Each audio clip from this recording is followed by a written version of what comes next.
आरो जायनि माने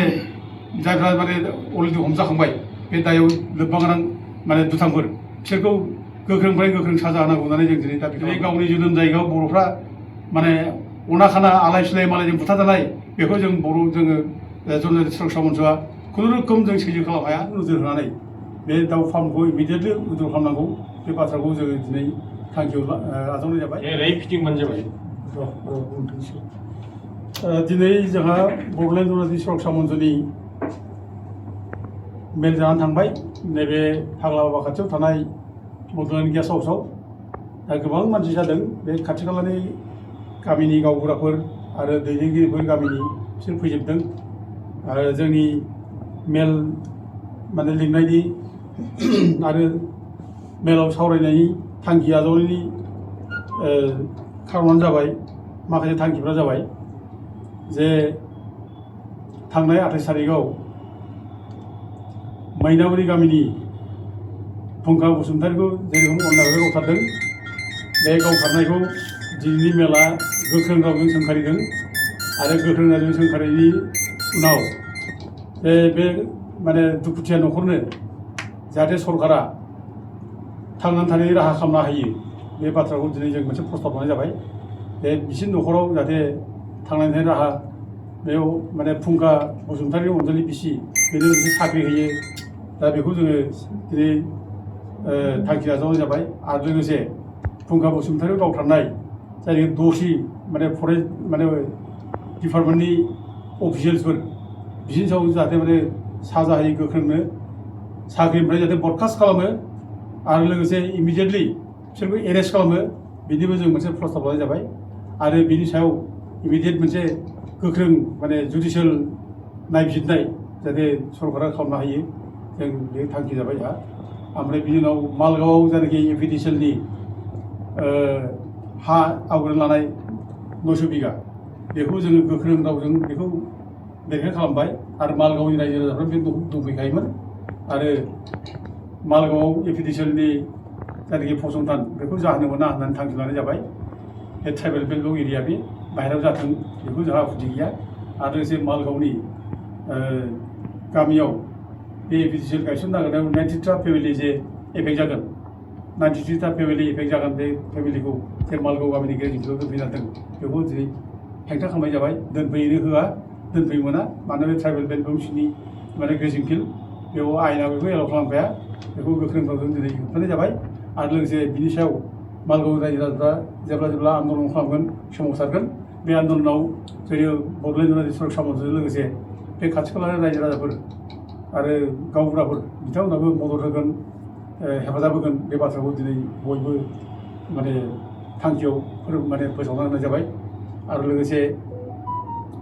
जोंहा नैबे खुंगुरि गामिनियाव जानाखि AIIDCनो हा हगारनाय आरो बे AIIDCनो हा हगारनायनि थाखाय नैबेयाव माने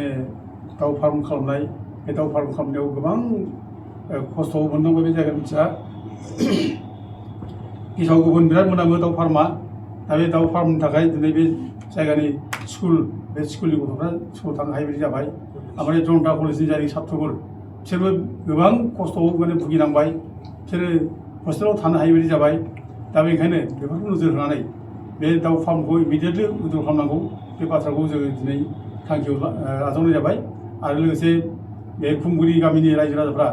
बे दाउ फार्मखौ उथायनायनि थाखाय बेबायदि धर्ना लायोब्ला बिथांमोना थांखि आजावोब्ला प्रटेस्ट खालामनायनि बेयाव जोङो जरदार भाबै बाहागो लागोन जों बेखौ दिनै थांखि आजावनाय जाबाय आरो लोगोसे मजाबारि गामिनि जायगानि ट्राइबेल बेल्टनि हा बे ट्राइबेल बेल्टनि हाखौ दासिमबो बिटि सरकारा उद्धार खालामनायनि माने जेबो हाबाफारि लानाय जायाखै दा ओंखायनो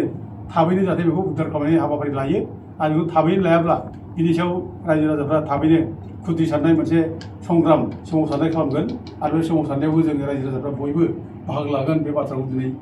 थांखियाव आजावनाय जाबाय आरो बिनि उनाव बिजनियाव सासे बर' मानसि UPPLनि कर्मि आरो सासे स्पर्ट्समेन मोजां मानसि समाजजों सिथाबनानै थाग्रा मानसि जीबानन्द बसुमतारी दा बिथांखौ जे खास्रि बिस्रि माखासे दुथांफोरा गुबुन हारिनि मानसिफ्रा जे बुथारबाय जों बेखौ गोख्रों रावजों निन्दा खालामो सोंखारियो आरो दुखु फोरमायो दिनै गावनि जोनोम जायगायाव बर'फ्रा माने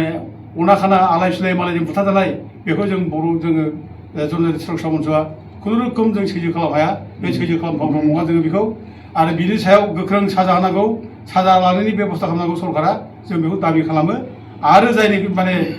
जायफ्रा माने अलरेडि हमजाखांबाय बे दायाव लोब्बा गोनां माने दुथांफोर बिसोरखौ गोख्रोंनिफ्राय गोख्रों साजा होनांगौ होननानै जों दिनै दाबि खालामो आरो जिबानन्द बसुमतारीनि न'खरनो अनसुंथाइ जाहाथे हरो बिटि सरकारा जों बेखौ दिनै खावलायहरो आरो फैगौ समफ्राव जोङो जयैनो बर' हारिनि अलखथायाव अरायबो गोख्रों भाबै मावलांगोन होननानै जों दिनै बयबो एकमत भाबै जोङो माने माबा खालामो फोरमायथि होलायलायो आरो जोंनि मावनाय बेलायाव जों खुनु दिन राजनिथि सोरबा राजनिथि नङा जों बिदि फाराग जों लाबोआ जोंनि गेजेराव आरो जोंहा सोरनिबा सायाव गेलेनानै मावनाय बा सोरखौबा जों माने माबानाय जों बेयाव नङा जोंहा रायजो राजानि दुखु खैफोदा जोंनि दुखु खैफोद रायजो राजानि दुखु खैफोदाव जों अरायबो सिथाबगोन आरो जों गलामि जानानै मावगोन रायजो राजानि खिन्थु जोङो सोरबा माने राजनिथि हान्जानि जों फान्दा राजनिथि हान्जानि गलामि जानानै जों खुनुदिन मावनाय नङा बे बाथ्राखौ जों दिनै गुवार लिरनानै सावरायनाय जाबाय आरो जोङो खोब स्ट्रं भाबै जाथिनि थाखाय खामानि मावलांगोन बेखौनो बुंनानै जोङो दिनै मिथिङाव सावरायनाय जादों आङो दिनै मिथिं बे माबानि गेजेरजों प्रेस मिटनि गेजेरजों इसिबां गावबुराफोर फैदों जोंनि मेलाव आं बिथांमोनखौ साबायखर बावो आरो लोगोसे गोबां माने गामि सोद्रोमाफोर फैनाय सानसुमैफोर फैनाय बिथांमोनखौबो आङो गासिबो गोसो गोरबोनि हामलायनाय साबायखर बावहरो गोजोन्थों।